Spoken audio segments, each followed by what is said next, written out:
easily manages, doesn't he? Yeah, he has a little knack of it, Manu, doesn't he? He's a very, very rapid driver indeed, whether in a GT car or a prototype. So, and still we're doing the wayfind, looking for a restart order. I thought we'd achieved that. As we're getting a flashback. So, unless there are some that are allowed to pass the safety car and unlap themselves, are they not? Well, and the timing screen is still showing Bartels as the leader. Bartels it is who is now behind the safety car. So, is that the order that they want to re-establish? Yes, because they'll reset to before the safety car was invoked, won't they, rather than what was actually happening at the time. So, in fact, this is as it was before the pit stop. Yeah. That's what we're looking for, is positions on track before. So the question is, how much will Michael Bartels and Vitaphone have benefited from these pit stops being taken as and when they were? Is how many cars are there between Michael Bartels and Ryan Sharp in that crocodile, because Sharp will not be allowed to pass it until the circuit's green again. And it's not going to go green yet because the lights are still on the roof of the Wiesmann safety car, which means we have to do another lap. So basically what's happened is that the number 1 Maserati's had a free pit stop under the yellows and retains its lead. It's going to be great to watch Sharp when this gets kicked off again, because the best time that car has done is 1.5 seconds quicker than the Maserati. So we'll really see a proper fight, and he's obviously got the car to do the overtaking, the speed that is to get into the lead. So we'll have to watch it put the move on, and I'm sure that Maserati will suddenly get very wide. Yeah, it's going to be a question of how long it takes Ryan Sharp to make up the gap between himself and the Maserati, which at the moment on the screen is an academic one. On the timing screens it's shown at 37 seconds, but by the time the pace car comes in, that will have shrunk considerably. It's how he deals with the traffic that's going to be between the two of them, and how much of the hay Michael Bartels can make in the sunshine of a free track ahead of him. And there's a pretty free track behind him, or rather behind the Ford GT behind him. Yeah, though that will close up as others come into place. And that Ford GT, of course, driven by Michael Bartels' erstwhile teammate Thomas Biaggi. Yes, indeed. Yes. The view through the screen of the number 1 Maserati, and no sign of the safety car. Roof lights going off. We know the track is cleared. And we are just, I presume, waiting for the crocodile, as you say, to sort itself out. The roof lights are off on the safety car. The roof lights have gone off, and that means we will start racing. This lap should bring us back to race conditions. Just see the first of the cars starting to come up behind now to join in on that queue, but Michael Bartels is going to have a good advantage as they come up under bridge. There is the rest of the field starting to show up, but it's mainly GT2 cars, all of which Ryan Sharp is going to have to negotiate before he can get down to his battle for the lead of the race with Michael Bartels and the Maserati. Couldn't see, there were a couple of cars there blurring across the back of the screen, but I think you say that Ryan Sharp is a long way down. I think that was him behind about 4 Ferraris. Ben, being the tallest, is going to be seconded to stand up, look out of the window and do a head count of the number of cars between Bartels and Ryan Sharp as they take the green again. Coming through Woodcote, Michael Bartels across the start-finish line. We're back to green flag racing, and this is where Michael Bartels has really got to make it count. This is the 5th year of the Tourist Trophy in the FIA GT Championship. Last year, Michael Bartels and Andrea Bertolini won it. It wasn't last year, was it? It was Carl Wendlinger and Ryan Sharp who won it last year, but he has previously won it. He's about to get his name on the trophy again, if I'm any judge, because that has just gifted him the second half of this race, isn't it? I think that's the bizarrest restart I've ever seen, and given a really unfair advantage to the people at the front. Why it took that long to sort the cars out, and they should have been bunched up much more than that. Effectively, what's happened is we've got 3 new races. Yeah, here's Ryan Sharp. There are only 3 cars now between himself and Michael Bartels, so Ryan Sharp did well to get that far up that quickly, and he's making a great move now on the back of of another Celine, of course, not one of his team cars, one of Graham Nash's full speed racing cars. This one, Stefan Lemaret now at the wheel, Luke Hines having started the car out of the British GT Championship last year. Ryan Sharp needs to clear this Celine quickly in order to get on terms again with Bartels. And he's doing it now, isn't he? He was only about 3 seconds behind Bartels going over the line, even though he had a few cars between him and Michael Bartels, and you could expect that gap to be slightly larger this time around, I can't help thinking. In the first sector alone, Bartels pulled out over a second, and my guess is that he will pull out more again in sector 2, and what was a 3 second gap might be nearer 5 at the end of the lap. So this is Emmanuel Collard going for the lead of GT2 against Tony Villander. And also in shot we saw the 95 car, the Picon racing car, Luis Perez Companc, the top 3 here in GT2, all nip and tuck, and Collard looking left, right and left again to try and find a way past, but Tony Villander having nothing of it, holding him through the series of corners there. It's going to be great to watch this. Villander, he wants to win this race, and it's down to him now because Bruni's done his bit. He's going to have to be very, very brave on the brakes. He's got to make that Ferrari extremely wide because this Porsche is fantastic on the brakes, and Collard is no new boy to driving the hell out of it. So he'll be all over him until he gets past him. And under the bridge, Collard tracking Tony Villander up the hill into the complex. He needs to be closer than this, really. And look at the way it closed up on him then. Yep, into Priory, he was much later on the brakes. He's getting a lot of pressure up on these slow corners here, but just watching the poise of that Porsche, it's also looking really well balanced in the fast corners as well. So we can really keep the pressure on and watch this Ferrari under a lot of pressure to not make a mistake, really. Yeah, Villander running a little wide there out of Woodcote, allowing again a better run up on the straight for the Porsche, but under braking can't make it stick. Nice little run here, which will be really disturbing when you're trying to go towards Beckett's flat out. He's having to take a slightly funny line, which won't really compromise him. He's got to collect it again back through this section. If he makes any mistake through here, he'll lose his exit speed onto the straight. So this last corner here, this right-hander, it's really key not to make a mistake and slide wide. Yeah, Chapel Curve is the key to your straight line speed down the hangar, which we're now on. Weaving around on the straights and not sure when or how or where Collard will attack, and defending into Stode normally means you get past in the following corner into the chicane. So we'll see what happens here. He's got to run through the corner right on his tail. The Porsche's got, I think, enough braking power to dive up the inside. Collard obviously thinks that he wants a better chance at it.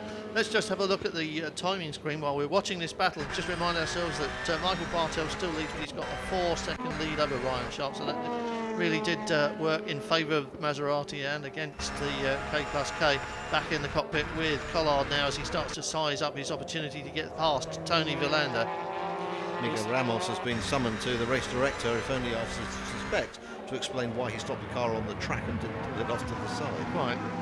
Just noticed Collard moving his mirror, just making sure what's behind him, and these cars, just one of the funny things you have to deal with when you're driving them.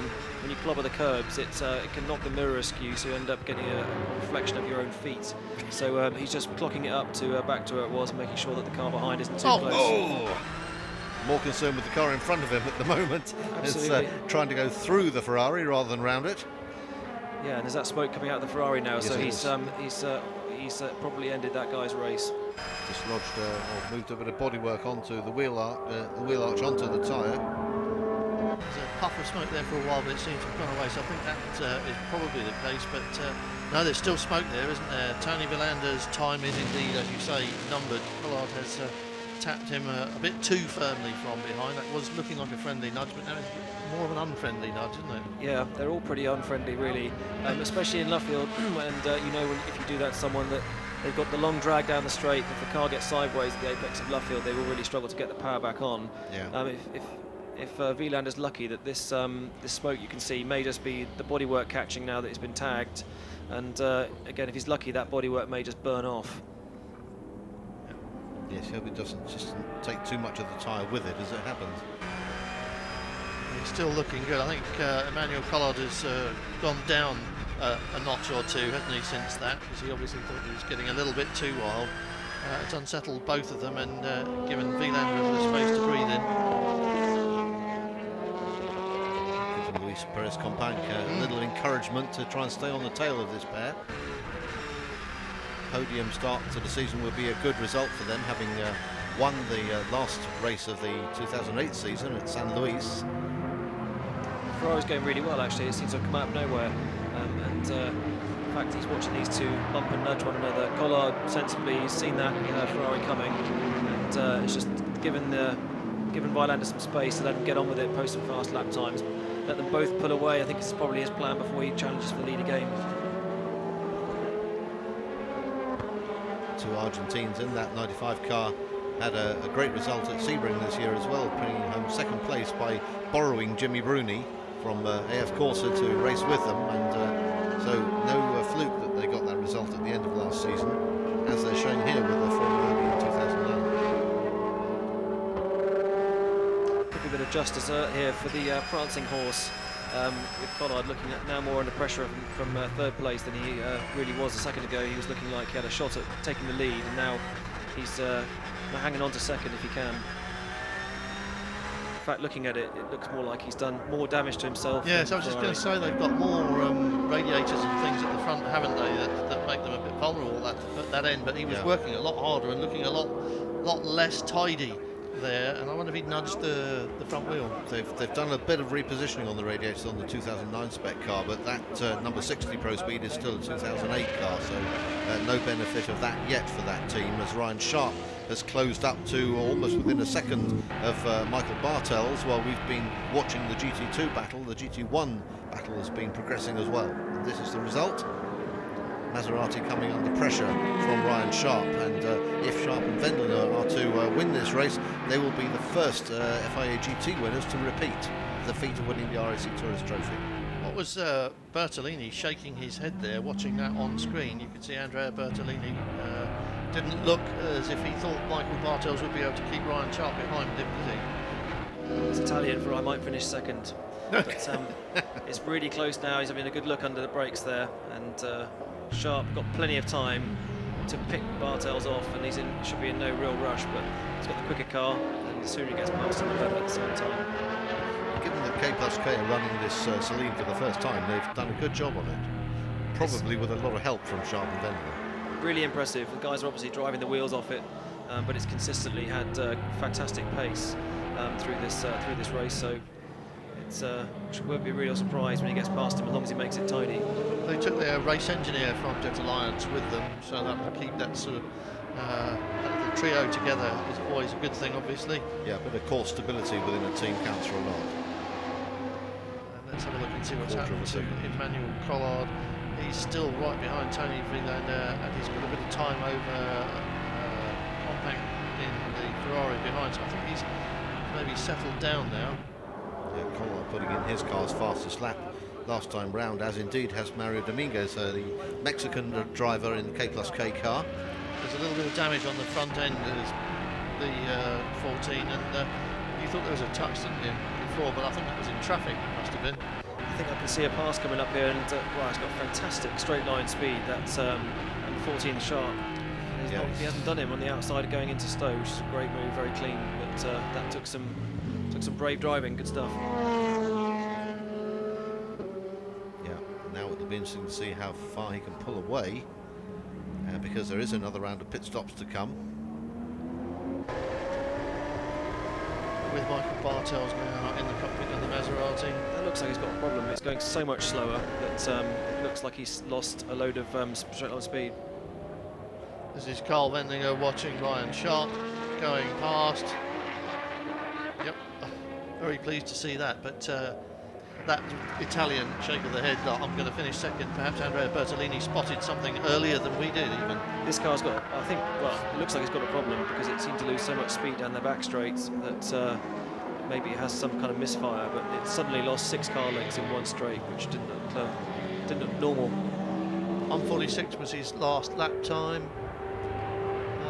and he was 2 seconds slower in the middle sector on that lap, so yes, it has given away something, hasn't it?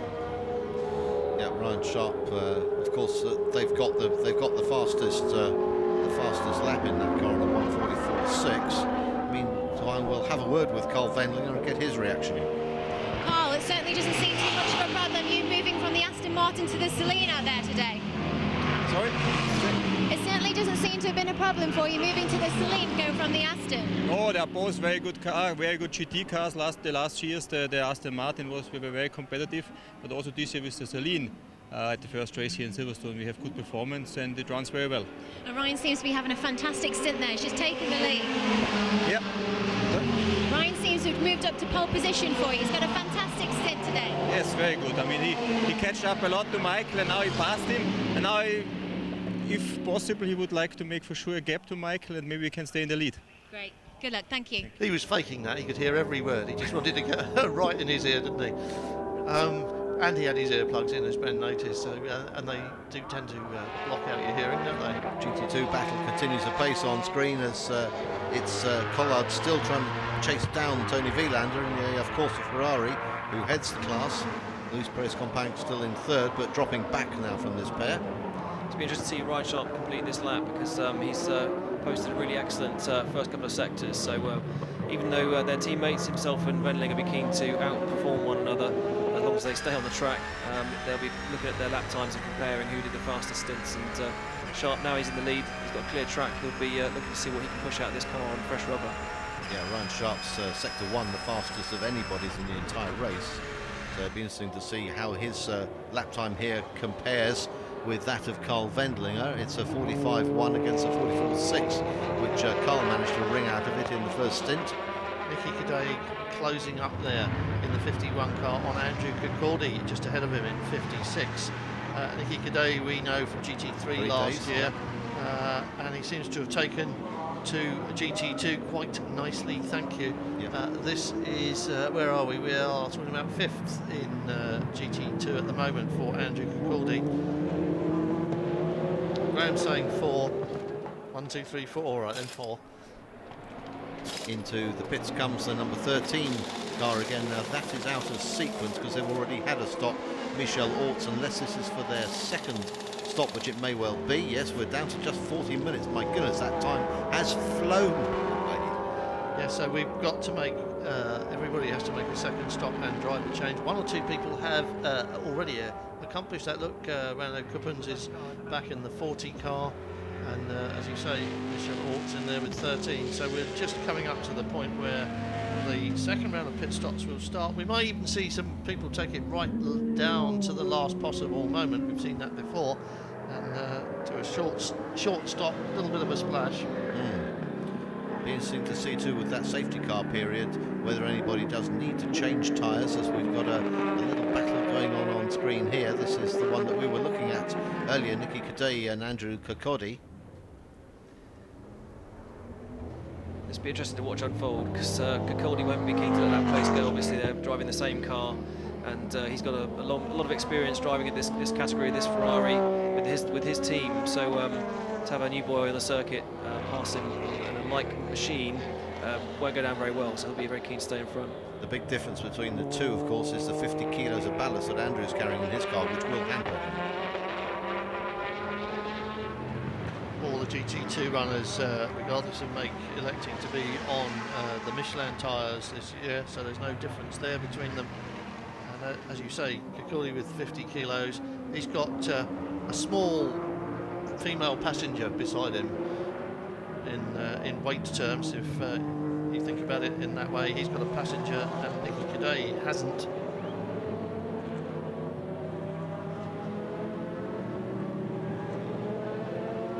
Further back, that battle with Vilander and Collard, they've obviously eased back off each other, and Perez has dropped behind, so probably quite likely to see Collard mounting another challenge for the lead.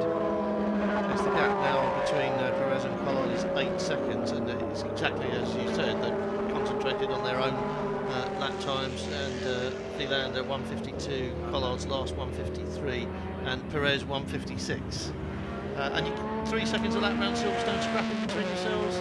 Exactly. Well, I mean, they were holding each other up, and I think they've taken advantage of a bit of traffic there to just pull away from third place. And looking forward to another little battle when they get back to one another, because for sure Collard will be ready with the car ready as well, fast enough to take a lead. lights flashing. That's James Ruffier, the GT3 champion from last year, in the number 3 GT1 Corvette, coming up on this battle between the two Ferraris and wanting them to get out of the way so he can get through. But obviously they don't want to hand the advantage to the other one, and he splits them nicely. That'll suit Andrew Cicaldi very well indeed for the moment. And ahead of James Ruffier in the GT1 category, there's a nice little battle bubbling up between the number 19 Corvette of Xavier Marson and Anthony Kumpen, still in Mike Hazelman's car, for 3rd and 4th place, just a second and a quarter separating them last time through. Don't normally see the Ferraris do that, do you? The big slides. No, he looked like the GT1 really held him up at one point, and he had the power hard down as he lost a bit of downforce at the same time. But he's looking for another opportunity on Cicaldi. First he has to go to the race. Seconds. Unfortunately, you've occurred some problems with the car, Miguel. Can you explain what's happened? The wheel was not properly mounted, so it started to lose, and I lost the wheel. So I lost the wheel, and the car just stopped. Are you happy with the race up until that point? I didn't make even a lap, so it's quite a disaster. My mate was really well on 3rd, so it's quite disappointing. Well, thank you for talking to us, Miguel. Okay, thank you. The race director summoning him, he was being dragged away but preferred to talk to Haley. You can't really blame him. When you've done something and you've got to go and see the headmaster and there's a pretty girl asking you a question, you're going to put it off as long as possible. Now, where were we? We were looking to see if Emmanuel Collard is going to do anything about Tony Vielander. The gap was 1.3 seconds last time they came past the start-finish line. These two are still at it and still in the same order. That is the number 4 of Kumpen you were talking about earlier. In front of him is the Ford GT of Thomas Biaggi. There's a couple of cars between him and Xavier Marson in the number 19 Luc Alphand car. Yes, the Biaggi Ford GT is a couple of laps out of place here. Just going. Now that's the car that was the number 95 Perez was in contention earlier on. And it looks a lot slower now than it did earlier on. Second pit stop for the leading AF Corsa number 50. Tony Vielander brings the car to a halt and will hand back over, of course, to Jimmy Bruni. Yes, I think he's just got out of the way before Emmanuel Collard came up to try and monster his way past. That could be quite a good call by the team, that one. There is Anthony Kumpen sharing this year with Mike Hazelmans, and that's what he's trying to do, to chase down Xavier Marson in the Luc Alphand Aventure car. Bartel's still in 2nd place, but falling away quite steadily from Ryan Sharp, who is turning laps steadily in the 145s. 8.2 seconds the gap between Ryan Sharp and Michael Bartels, and it seems that Ryan Sharp is able to pull away from the Maserati just as easily as Carl Bendinger was when Bertolini was at the wheel. And I've got to say, I'm surprised, because in previous years we hadn't seen Celine anywhere near the front, except at the end of last year we had a strange race in Argentina, and that's quite a performance from Sharp, Bendinger and from K+K, isn't it? Yeah. Sadly, we've not seen a return to the track of the Nismo GTR. I was just looking at the second stop for Bas Linders and Renaud Kumpen's number 40 car. Thomas Biaggi still out in the 44 in the GT1 2010 style Ford, but the Nismo car, having come in, has not then left the pits with Darren Turner at the wheel. So these two on screen now are both on their already made their second stops. Racing for position now with just over half an hour remaining. This is what it's all about. We heard that, is it Bertolini said this is going to be a race of two? No, it's Alex Muller, wasn't it? The race will develop in the second half. Yeah, and that's pretty much what we're seeing. And the 97 Porsche, they're just easing out of the way. Ranger now getting out of the way of the number 3 of James Ruffier, chasing after. Oh look, it's Mario Dominguez in number 18 in front of him, and then Kumpen up ahead of that. So that number 4 Corvette, Kumpen and Hazelman, looking a little stronger now towards the end of the race than it was at the beginning. Yeah, just trading times with Xavier Marson in the 146s, as indeed is Mario Dominguez, who's done well in his first GT1 race over here. Ryan Sharp again, another second. It's 9.2 seconds now between him and Bartels. And you've got to wonder at what point they will call either of those cars in for their final stop driver change.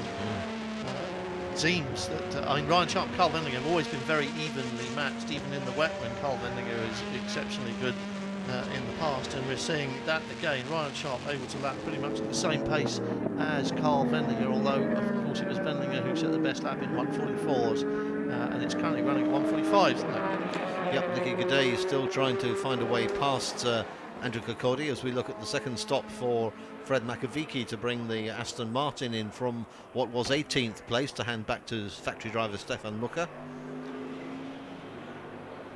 Fuel, but we haven't seen a tyre change, have we? Nope. And the AF Corsa crew didn't have tyres out in the pit lane either, so I would bet that the number one car isn't going to go for a tyre change. What will the Celine crew have to do for Ryan Sharp and Carl Wendlinger is really going to be the key to the outcome here, isn't it? Yeah, well they've stretched the lead, at least Ryan Sharp has stretched the lead out again to just a whisker over 10 seconds during his stint. So he's putting on about a second a lap. I mean, that's about a tyre change, isn't it? If he can go to pit lane with a tyre change in his pocket, maybe they can change tyres and still come out in the lead. It's going to cost them more than 10 seconds to do that, and I'm not entirely sure they'll get the benefit of it. But remember, part of this second stint has been done under a safety car, so tyre wear will not have been such an issue. Still, this battle goes on between Nicky Gaudet, moving up from the GT3 ranks last season, where he raced for Loris Kessel's team, and makes the move across to AF Corsa in with the big boys in GT2. Seen much of this car during the course of the weekend. Where are they at the moment? In 7th place, Jos Menton brings it in from well, he's about 10 seconds behind James Ruffier in the SRT equivalent we saw earlier on, and Marcus Pautala now strapping in, and once again it's a pit lane free of tyres. Yes, that's interesting, because on the start drivers list it was to be Jos Menton to do the start, so Marcus Pautala must have been who did that, so they've done a sneaky switch on us. A bit of frustration on Gaudet. You can just see him starting to wander around behind Kirkcaldy, and he's not quite getting close enough to try and outbrake him, and he's kind of hoping he can distract him into something. Looking a lot closer here, and he might get a go at this at Abbey Chicane, or at least force Kirkcaldy to defend, but not quite. Now Andrew's doing a good job here, given that he's got that extra weight penalty to keep the lighter car behind. As you said, Ben, otherwise both pretty much to the same spec. Yeah, and obviously the other thing counting against Kirkcaldy is not just the slight lack of performance. Obviously the extra weight will degrade his tyres very slightly more than the car that's chasing him, and he's the one that's under the cosh here for any mistake he makes. Gaudet will always have the opportunity to come back if he makes a tiny mistake. Race leader Ryan Sharp after 48 laps, nearly 11 seconds clear of Michael Bartels, who is in second place. Are we near his scheduled pit stop? They owe us a stop. Carl Wendlinger is ready to do his second and final stint. And he's going for the shoulder straps. This is the pit stop lap. So this is going to be the thing that makes the difference, isn't it? Into pit lane he comes. Slows right down 60 kilometres an hour now, and into pit lane as the 50. He's given up his pursuit of Andrew Kirkcaldy and handed it over instead. Yeah, Alvaro Bravo Lopez was turning good times in that, did the qualifying in the car, so that race will be resumed, but then it will be Rob Bell, of course, to take over from Andrew Kirkcaldy as well in their corresponding stop. Here is Ryan Sharp. We're on board to see what it looks like from the inside of the car while Carl Wendlinger gets strapped in. A great in-lap there for Sharp too. It was actually pretty quick. Really was one of the best in-laps of the GT1 class in the race so far. They haven't needed a tyre change at all. So, and you can bet the Maserati went well. This is going to be interesting. The control tyre obviously a little bit sterner than last year's development tyres. I'm just looking at the GT2 times as Wendlinger rumbles out, and I think that Jimmy Bruni might be close enough to be well placed when Emmanuel Collard hands over to Richard Westbrook. We'll see in a minute, because we've only got 28 minutes remaining, and Richard Westbrook has to get back in the car again. Yep, now how soon will it be before Michael Bartels is called in by his team? If they dare, of course. Andrea Bertolini is ready, but Michael Bartels will tell them when he's coming in, won't he? Just My phone up. toys. Yes, I'll be in a minute. He's 3 seconds behind Carl Wendlinger on the clock. This is entirely artificial. But just looking to see, you always see the drivers as they come in searching for the shoulder straps, getting ready for the moment when they can unplug when they get into pit lane and the car comes to a complete stop, because obviously you don't unfasten your seatbelts until the car has stopped. Andrew Cordy has made his second stop now in response to that of the 51 car. They were very close together on track. Let's see how that pans out. We're going to have to wait a lap for that, of course. I think Michael Bartels, is he going in, or is he just going to try and do some fast laps while the Carl Wendlinger is coming up to speed? 77 in the pit lane as well. Everybody's stopping now. Most people think made 2 stops. There's only a handful now with only 1 pit stop against their name on the timing screen. Anthony Kumpen brings in the number 4 car from what was 3rd place. Michael Bartels 1:47 on that last lap, and trying to make his time on the in lap.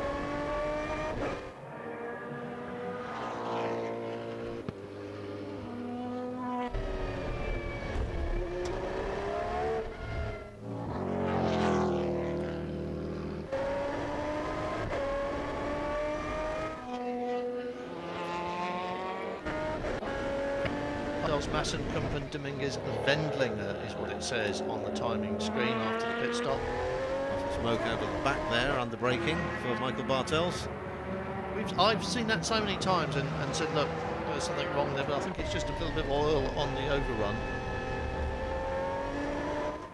Concentration on Bartels' face. These are not easy cars to drive. They'll all be off there getting into their stints. As he comes into the... What we want to see now is Wendlinger. It's 30 seconds, out 40 kilometres a day. It's going to be saw or 10:14 is past the end of the pit lane exit, while Andrea Bertolini is driving out of it. Fuel you need on board as well. I think that was in the back there. There's a silver left behind Maserati might well, but Carl Wendlinger. Yes, it's away. Top work by boys again, and conjured up the race leading, and a little bit faster. They've got 10 in the pit stop. However, what you've got is Carl Wendlinger up to speed already in the number 14 flying lap, while Andrea Bertolini playing with this, and Havel with slow head. That's in. Now get through as well. As Seeing them do it, 24 lead. Sharp made that look incredibly easy. He just drive past from the straight, and so much so I did wonder if the Maserati had an engine problem, but if that's not the case, I don't think it is. I'm very interested to see how easy or hard Wendlinger finds it to get back in the lead. Massive incentive, of course, for Carl Wendlinger and Ryan Sharp to win this race and become the first repeat winners of the RAC Tourist Trophy since it became a feature of the FIA GT Championship. Long faces round at Maserati, very absorbed face there from Ryan Sharp. Just to let you know that Jimmy Bruni did indeed come out just in front of Richard Westbrook and has 10 seconds in hand over the Porsche as the GT2 battle continues. But you've got to say that Celine's got very aggressive body language on track, hasn't it? Yeah, it looks especially dominant in this high-speed section here, Beckett's, Maggots, and onto the Hangar Straights, and this is where Sharp did it last time, and it seems to have a really, really good grunt, and toes so well up behind the Maserati, you just see it flying up alongside it. Just drives alongside, but is it going to happen? I don't think so. Not this time. Not quite far enough alongside there. Ryan Sharp had done a little more on the approach to Stowe than Carl Wendlinger was able on that attempt, but as they fly down the Vale and into Vale Corner just before Club, sticking as close as he can. Any opportunity that's offered by Bertolini will be grabbed at, you can be sure. Coming up on traffic as well, which could go either way for either driver. Wendlinger all hoping to box the Maserati in and get past, and of course Bertolini will be hoping that the Ferrari will trip up Carl Wendlinger. We'll see in a moment just how that breaks. Speaking of braking, I said the screen tells us that car number 9 has a possible fire in the right-hand wheel arch. You see that sometimes after pit stops, brake dust and a little bit of matted rubber bursts into flames. It's usually nothing serious and often blows itself out.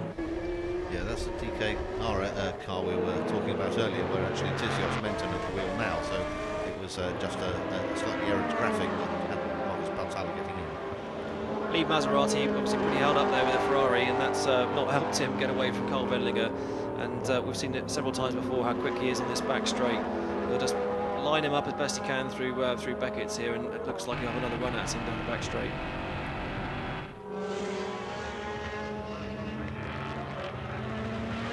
This is going to be the shape of the season, Richie. Oh yeah, I'm looking forward to the rest of it. Bring on Adrian and Oschersleben and see how they manage there.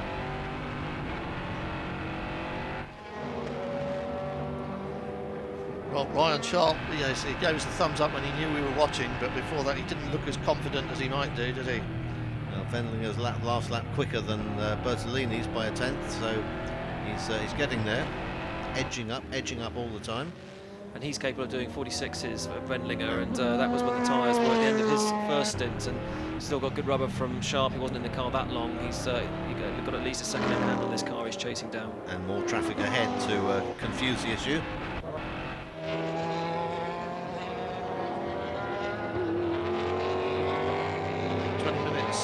Of racing still ahead. Carl Wendlinger has time to do this. He could wait for them to tow up on the traffic and try and use that. He doesn't have to do it now, but obviously you want to get it done as quickly as you can, don't you? Absolutely. It's he can pick his moments. To be fair, with that much grunt on the straight there, he can play it fairly safe because he's got a clear advantage. But if he does pick him off in traffic, all the better. 61, one of our final pit stops of the day. Darrell O'Young, the strangely named Chinese gentleman. This is quite a mishmash, isn't he? Darrell O'Young with a very Irish-sounding name, born in Vancouver but Chinese, and now Hong Kong resident. So, first Chinese to run in the FIAGT Championship. Bertolini driving really well, despite I think a few cars in his way. Posted at 46.9 there, and he's driving his socks off to keep his car ahead and keep himself safe in the straight. He knows that if Wendlinger's sitting anywhere near his tail through this last corner onto the straight, that he's probably going to get gobbled up before Stowe. He also knows that he's got to face Michael Bartels at the end of the race if he doesn't win. This battle going on between the Corvettes, Mike Hazeman back in the number 4 car, and Guillaume Moreau in the 19 car, Bert Longin behind them in number 3. Some distance away, and this is getting no, it's not. I was going to say Andrea, but oh look, Wendlinger might see a chance here. Yeah, he went the wrong way there. That was a mistake on Bertolini to take a line on the Ferrari. Yeah, that's out of Stowe and down the Vale, where Carl Wendlinger just got the line right, and Bertolini got caught up, tripped over by the slower car. No second invitation needed, and Carl Wendlinger leapfrogs Bertolini into the lead of the race again. They weren't happy about that round at Maserati, were they? So I'm sure they'll see smiles from Ryan Sharp. What's Bertolini going to do? As you said, Ben, he was quite quick, wasn't he, towards the end of the last lap and on this one. Now here are the roles reversed. Again, it's slower traffic coming into play, but this time it's Wendlinger who's going to have to try and find the right way through and hope that Bertolini doesn't mug him. Yeah, Bertolini's got some good pace. He's gone round the outside. He's going to really try and hang on to him, and I suspect Bertolini will be pretty frustrated with what happened to him at Vale there. So if he can stick with Wendlinger and hope for a mistake, he might get lucky. He's got 17 minutes to get lucky, and the blue flags are waving. I don't think anybody in this group needs telling that the leaders are coming through, and ahead is that number 9, the DKR Corvette, which had the suspected fire and obviously is working perfectly now, and picking their way through. But here was Wendlinger's moment. They went either side of the Ferrari, and Bertolini had to get out of it and let him go through. Realising too late that he was on the wrong line. Having hoped to to take a slingshot round the outside of the Ferrari. Just Ryan Sharp's not very pleased. Not the least bit excited about that. Bit of air now behind the number 14 Celine. 55 laps complete, 16 minutes and 50 odd seconds still to go, and a little bit of headlight work from Wendlinger, because that Corvette's not moving out of his way, is it? No, and Jos Menton is experienced enough to know that he should be making way. He doesn't want to compromise his own line too much and get onto the slippery stuff on the outside of the track, but he does now move over and let the 14 car through. Carl Wendlinger now has that car to defend himself from further attack from Andrea Bertolini. That's the battle you were talking about, Mike Hazelman's, Richard, coming off onto the back of Guillaume Moreau in the Luc Alphonse car. Yes, that's been going on more or less through the race, hasn't it, this Corvette battle. And the Luc Alphonse we've seen before in the championship, but a bit of an unknown quantity. They've done quite well elsewhere, so they should be capable of running at speed with this pack, and they obviously are. But Mike Hazelman now stuck behind the Ferrari. He's not going to be pleased about that, is he? No, just getting slightly balked into bridge there by Alvaro Barber Lopez. But now safely through to come up through Priory and into Luffield.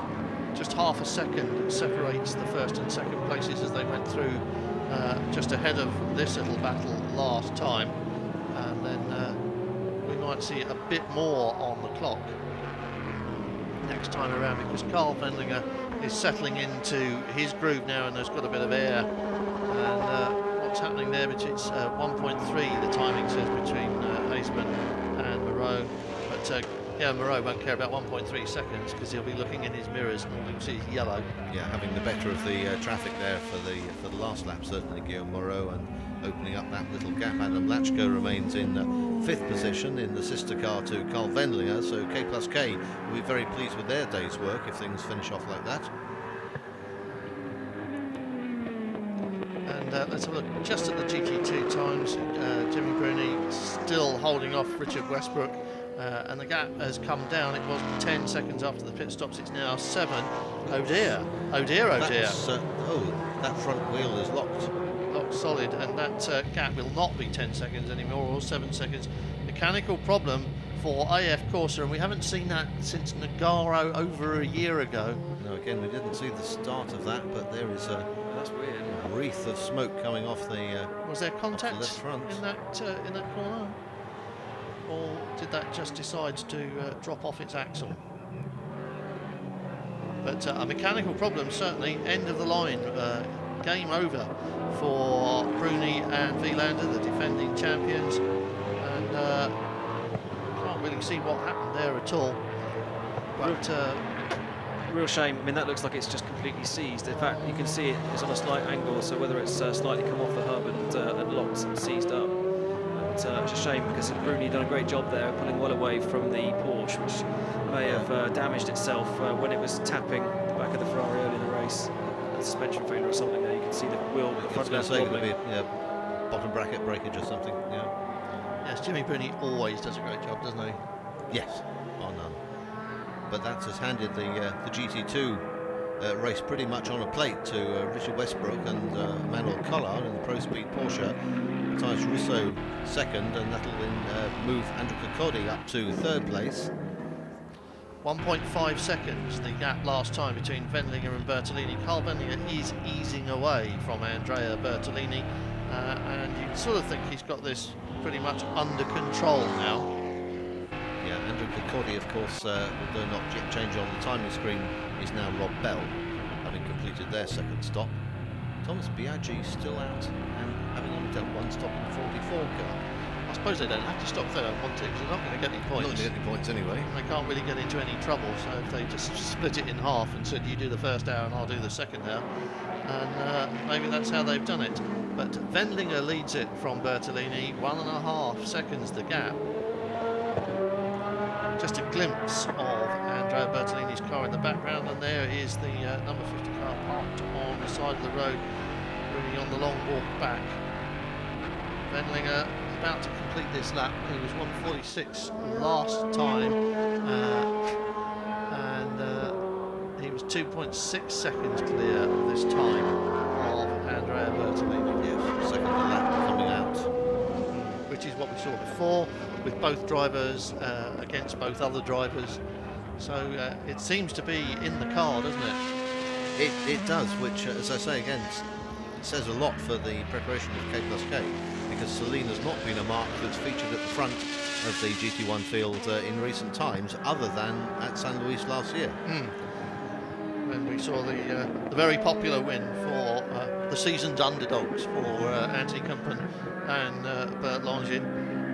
So it doesn't look as though there is going to be a Maserati success story here, despite what we thought. And maybe you're right, Ben. He didn't look too happy there. Did you watch that? Andrea just took his hand off the wheel and had a little. It's almost as if he was complaining about the car. There was nobody in front of him, nothing around him, and it was one of those gestures. It does look strange because this performance difference down the straights didn't look like it was there early in the race. Whether that's something we just didn't notice, but it does kind of seem that they've lost a bit of an edge, and there's no chance he's got of catching Bending. Well, assuming there's no mistakes. Bending looks very comfortable. Just watching his car as well, it looks very soft and smooth over the bumps. You just watch, you can see it gently rocking forward and back. It's in complete control. You see it following the undulations in the braking areas, the slow corners, the quick corners. It's a perfect package for today. Well, he's only got 10 minutes to worry about it. We have seen Carl Fendlinger make mistakes, and I seem to remember him just pirouetting just about here at Silverstone for no particular reason. But they are very few and far between. And 10 minutes. Repeat win for the Tourist Trophy. We could see history. Bertolini's taken 2/10 out of him in that previous lap, and this bit of traffic here may encourage him to keep pushing. It's only a 2.5 second gap, and anything can happen. GT2 leader, that is Richard Westbrook in the Pro Speed car. Manuel Collard having done a fine middle stint.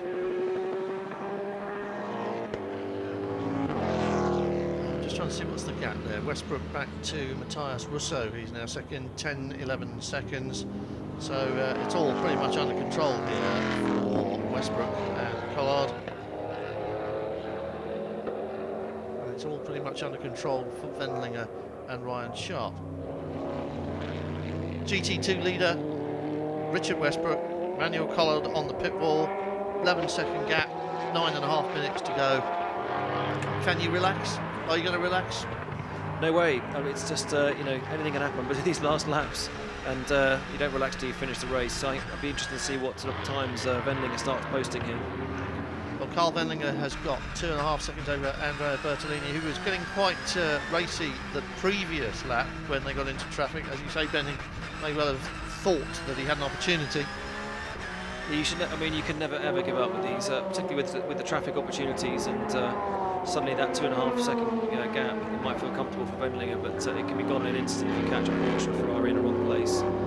So these last laps are pretty critical.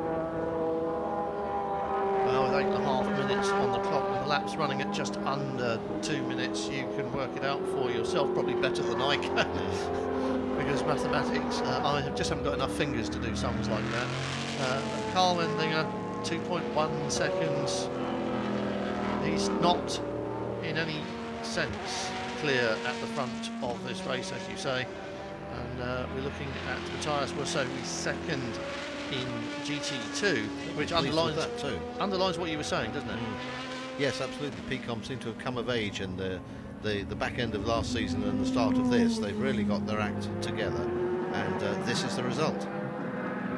Would have been a podium even without the demise of the AF Corsa car.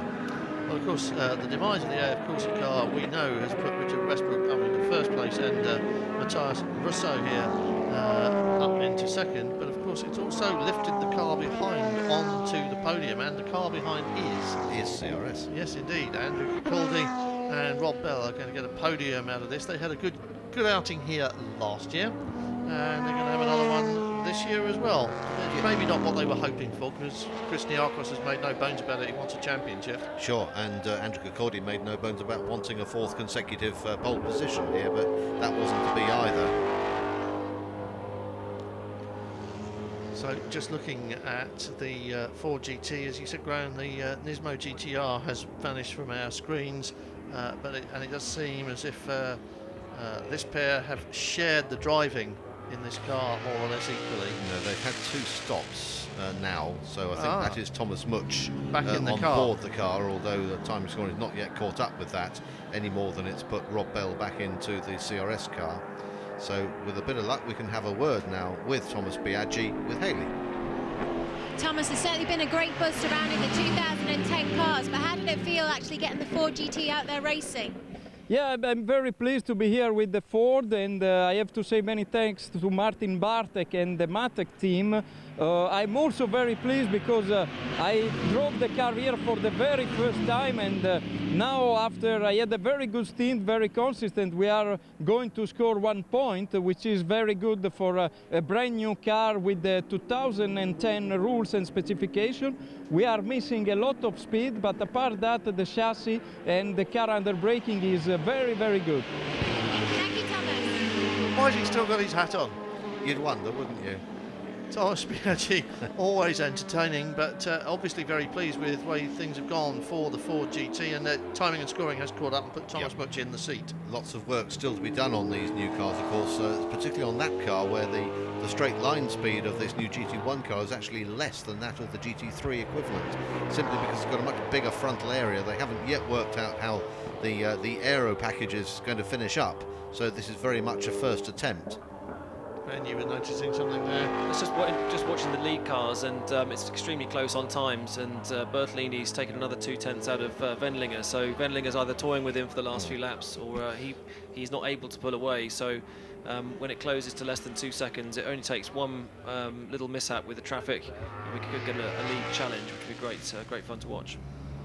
Well, I'm sure Carl Wendlinger and Ryan Sharp won't think so, and you'd think with 5 minutes remaining and 2 seconds in your pocket only, you would want to be putting in some faster laps, but of course these tyres have been double stinted. Even though there was a safety car, we think the Saleen might be a little bit harder on its tyres than the Maserati, so Wendlinger might just be nursing it home. Absolutely, and just punched out an extra half a second in that last sector, having lost a few tenths here and there, so it's pretty close and stable at 2 second gap between first and second place. So the 56 car here, Andrew Kirkcaldy and Rob Bell coming home for a podium place, and I'm not going to jinx them by saying any more about it this late in the race. We're getting a glimpse of the bright yellow and black crash helmet of Robert Bell through the window there to identify the driver for us,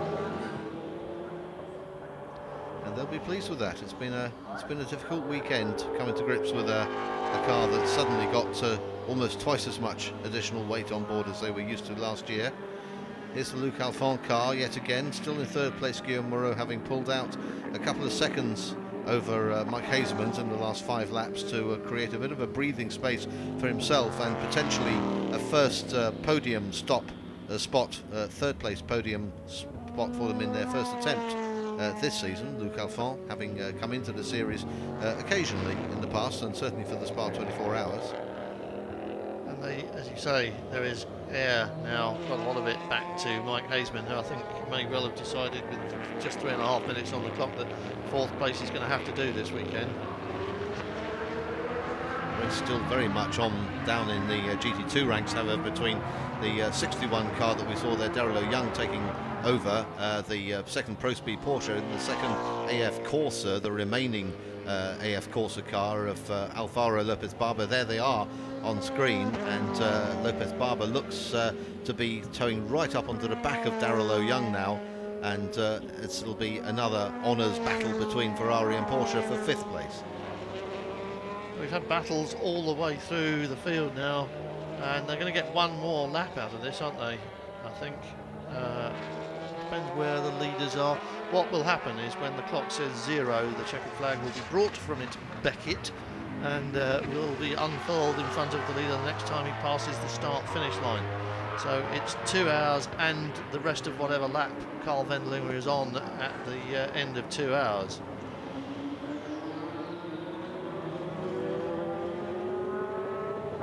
Here is that battle, and again just getting a little bit closer.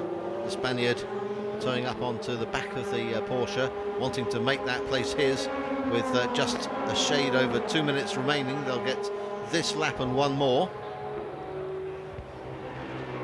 And Carl Vendinger now 3 and a bit seconds, has started to pull away from Bertolini again, looking fairly comfortable at the head of the field. The car ahead of these two is the 78 BMS Scuderia Italia car of Kenneth Heyer, not in the position on the road. So as these two come up behind, they're putting a lap on Kenneth Heyer's car, so he needs to be getting out of the way to allow this race to develop properly down the Hangar Straight.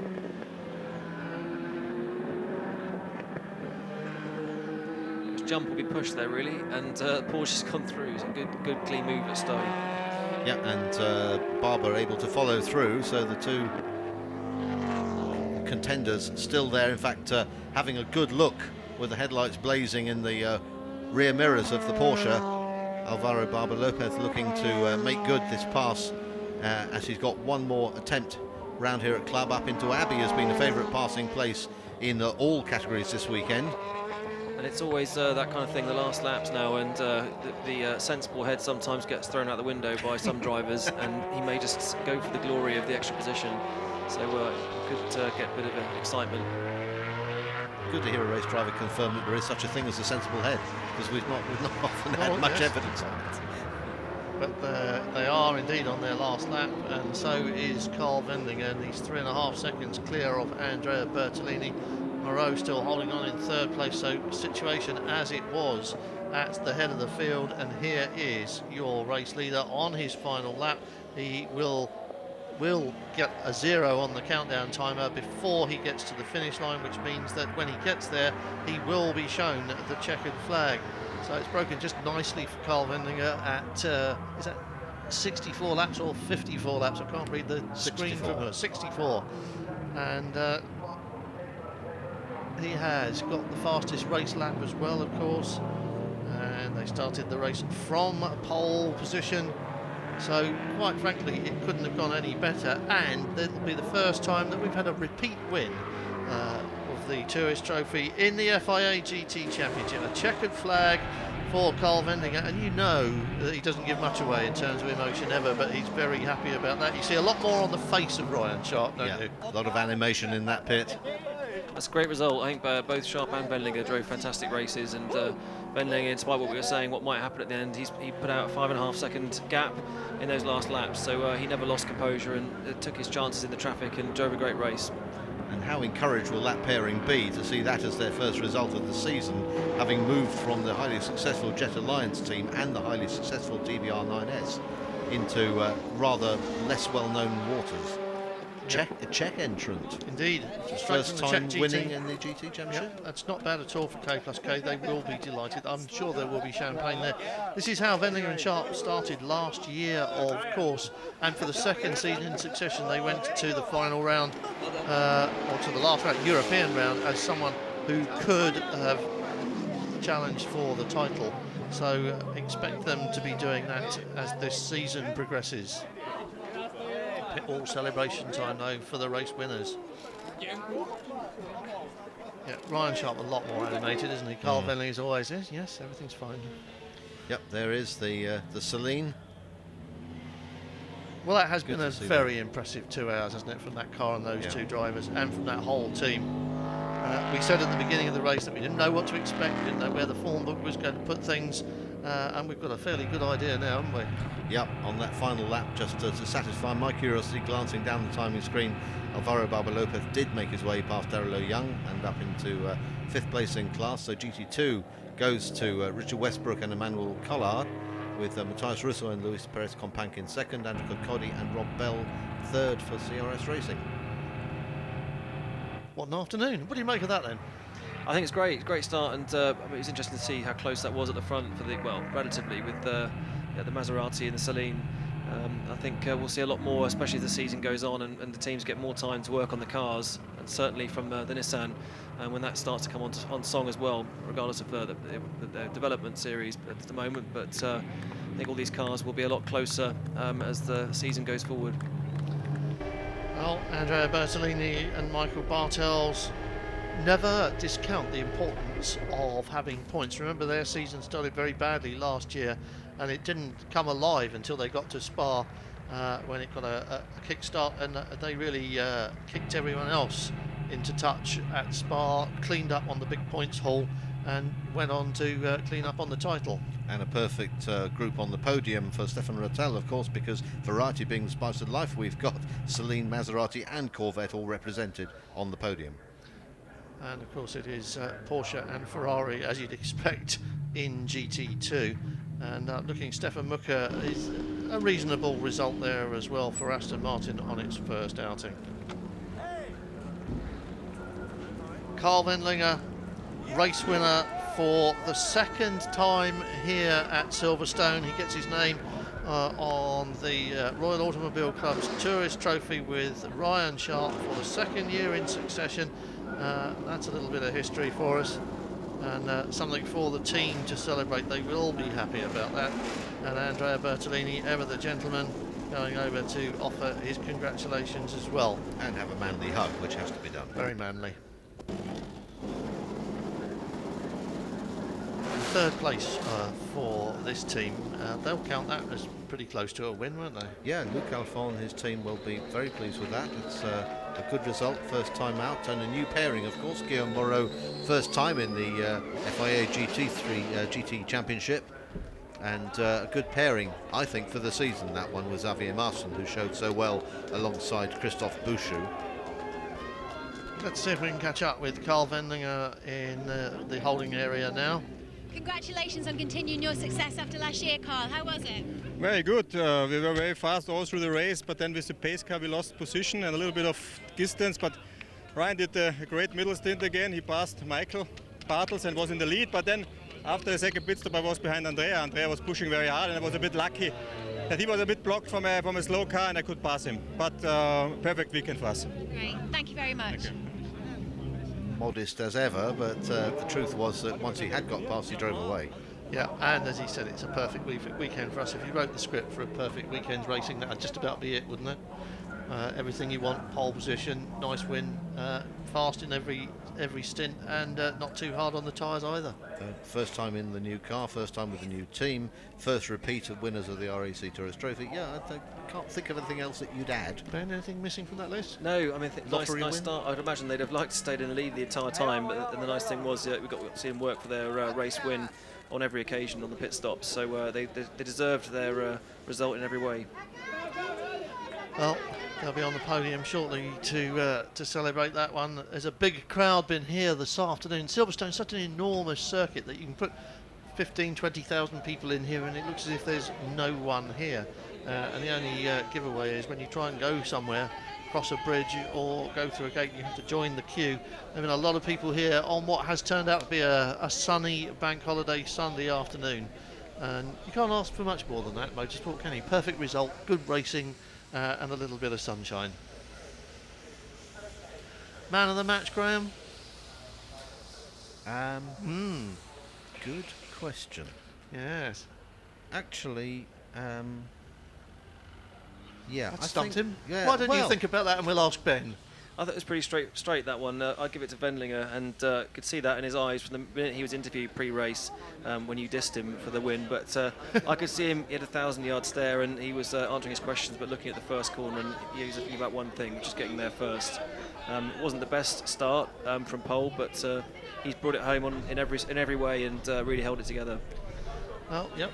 Lots of good performances, though. I mean, Ryan Sharp did brilliantly as well. Yeah, that was what caused me to hold my breath and just wait for a moment, because Ryan Sharp's drive in the centre stint there for me was every bit as impressive as what Cole did, although Cole had more laps to cover, of course. Just looking down the field and wondering if there's a drive in G, because I see Westbrook and Collard in GT2. That was a drive for both of them. Good pressured driving from Richard Westbrook, never ever letting up on the Corsa. I was really hoping to see that battle play out all the way out with Westbrook and the Ferrari, but after that little bit of contact, but still quite a clean win there in the end. Yes, that's a leaderboard without AF Corsa at the top of GT2, and we haven't seen one of those for a very long time. Adds a little spice to the next round, doesn't it? And we haven't seen a chink in their armour for a long time either. And last time I think was Nagaro, wasn't it? Yes. But all the way down the field there have been some good drives. We've had some rather good battles to enjoy. In fact, because Picon won in Argentina, didn't they? Picon who? Same garage, same team, same uniforms. No longer under the advanced engineering banner, however. Yes, fair enough. But last time Picon won, I seem to remember Jimmy Bruni slowing down unaccountably on the last few laps. That would have happened. Lost 9 seconds in a lap for some reason. No, couldn't work that one out. So I'm pretty sure that Fuel we haven't seen. Okay. Yep, we haven't seen them falter for the last 2 seasons, have we? No, they really have been class act, as have Pro Speed, of course. And with Westbrook and Collard, you've got a cracking pairing. But as you have here with Carl Wendlinger and Ryan Sharp, who've made the transition from Aston Martin to the Celine with apparently barely a wobble. Yes, indeed. There have been no mistakes at all at any time. As I said, they have worked hard. They were out in the pit lane rehearsing and practicing everything as often as they could be. And all that hard work has paid off dramatically well. And Ryan Sharp, Carl Wendlinger get their little insignia scrawled on the RAC Tourist Trophy at the end of this weekend and become our first repeat winners thereof. Podium time, and we wouldn't have predicted this. Well, I didn't predict this. This order. We're seeing the Mantek Ford coming up there, but who would have written a script for them being there? Not me. The Corvette crew. The Corvette crew. I would just not. Yes. No, I would put my money elsewhere. No, I would have almost expected them to be a podium place, and I will see them in the top 3 at the end of the season as well. Ooh, there's a prediction for you. Bertolini and Bartels have to be satisfied with second, but they know that the points matter. What a perfect afternoon for Carl Wendlinger and for Ryan Sharp. And I'm going to say something now, Graham. I don't think I've ever heard the Czech national anthem before. That's a fine comment. I don't think I've ever heard it in any race series, never mind this one. But you're about to, because a Czech team has come out of the Czech National Championship with a car that shouldn't really be a contender, and has given us a fine afternoon's racing and a maiden win here. And that's quite extraordinary, isn't it? And it's completely foxed the Silverstone people. At the moment they're busy handing out trophies rather than playing national anthems. I think they're busy looking through their cupboard of I know we've got it here somewhere. There's the music for this one. They do have a store of national flags and national anthems, but I'm sure it's a long time since the Czech national anthem's been played at Silverstone. Good race from Bertolini and Bartels. They don't do much wrong, do they? You'd almost expect it to have been played at some point for Jarek Yanis, wouldn't you? Whose name we don't sadly see in our ranks again this year. Yep, that was a bit of a loss. But Ryan Sharp, Carl Wendlinger, and those cups are the ones they get to take home. The Tourist Trophy itself, a rather grander and more elaborate piece of work. It's been here at the circuit all weekend. They took it to the drivers' briefing and showed it to them, said this is what it's all about. There it is indeed, on the middle of the top step of the podium. Not the biggest of the trophies, but certainly one of the most keenly fought. 104 years old, though, and first awarded to, who was it who won in 1905? It was Napier, wasn't it? Come on, you were there. John Napier. Oh, that's so uncalled for. And the Tourist Trophy then held on the Isle of Man. Silverware complete in all cases now, I think.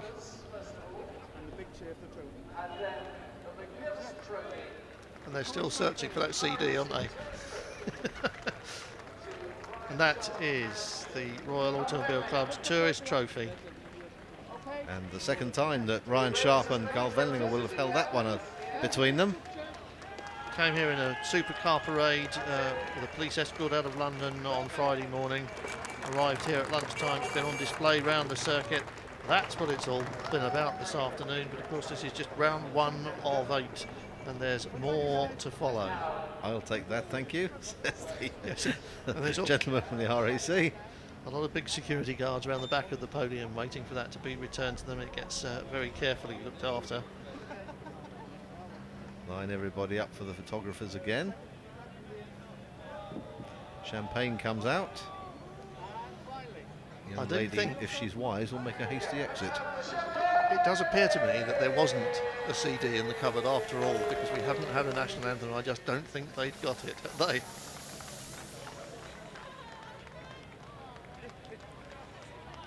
Champagne, as ever, goes first all over the place and only then down any driver's neck. The Lufalfon pair being wise enough, of course, to glug a bit themselves. French team can't see all the champagne going to waste. Well, off to the press conference for them, and I'm sure that, yes, they dropped the champagne down to the team. I'm sure that there are going to be questions about what happened to the other Maserati as well. Yes, somebody will be getting their wrist slapped for that one, won't they, unfortunately. It did sound from the explanation we had that it was simply a wheel not properly secured. Cardinal sin in the world of pit stops. Bob Constanduris getting a word from Carl Venlinger. Yep. And what are we looking at now? We've got about a minute or so left before we have to leave Silverstone, and we'll have a look at the points that have been decided here today. But of course, points follow prizes, and so it's points follow position, and that's exactly what you would expect. So a small championship lead for Venlinger and Sharp, and that's exactly as they left here last year with 2 points in hand. Didn't make it all the way to the season for various reasons, but we have got a full season ahead of us, and it's all going to be different next time we race, because Adria is a totally different circuit. They're loading up the GT2 podium, and second place there to the Pecom pairing. Already installed Rob Bell and Andrew Cordy, and here the winners Richard Westbrook on your screen, and Emmanuel Collard already up on the top step, shaking hands with Rob Bell and Andrew Cordy. Argentine flags draped around the shoulders of the Argentine drivers. Very revealing from Richard Westbrook when he got out of the car, saying, "I feel much better now. I was very down after qualifying because we just didn't think we could hack it, and it's all looking a lot better now." Definitely, I think he'd have felt a lot worse as well if that little knock on the front had upset their aero enough to not take that win, but they've done it, and could have been a lot closer with Bruni, but they lucked out a little bit when he had his mechanical problem.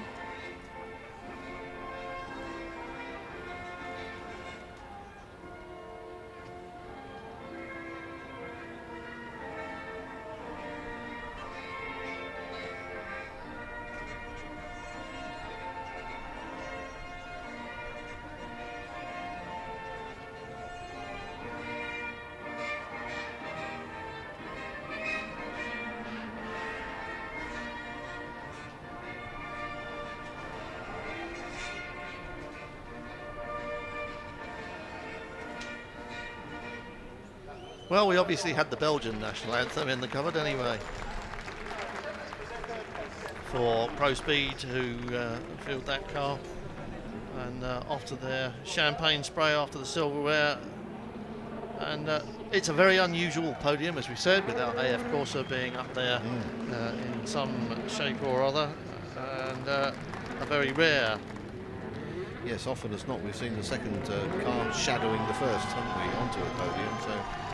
Yeah, sure, it's definitely, it's often been a team formation finish for AF Corsa. So our new season has started with a few more questions than answers. We don't have a form book.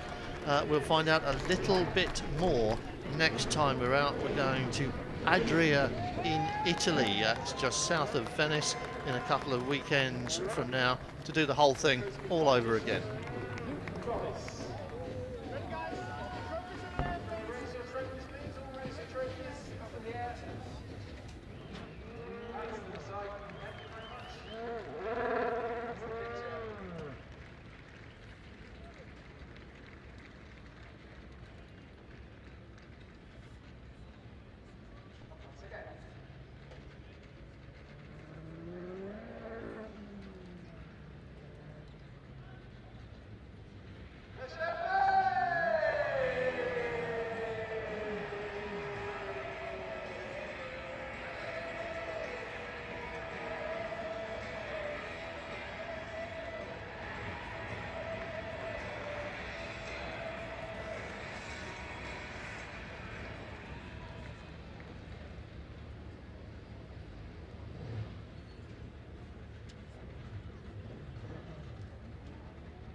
drivers and Bob, who are fixed in the champagne crowd.